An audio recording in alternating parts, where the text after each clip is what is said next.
চাম্পাহাটিতে গিয়ে যারা বাজি কিনছে, কিনে যখন ফেরত আসছে রাস্তায় বা ট্রেনে পুলিশ ধরছে, তো পুলিশ ধরলে ফাইন করছে।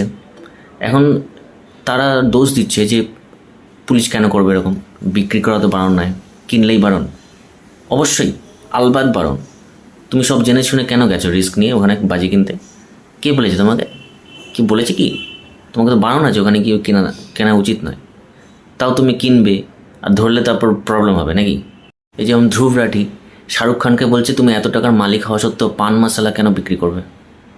আরে পান মশলা ব্যান করেনি তো প্রমোট করলেই সেটা প্রবলেম?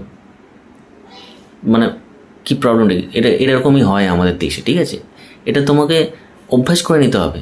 দেখো ভাই, সরকারি ইচ্ছা, যেটা ইচ্ছা হবে তাদের তাদের তারা সেটাই করবে, সেইভাবেই প্রশাসন চলবে, এক একটা জায়গায় একরকম নিয়ম হবে।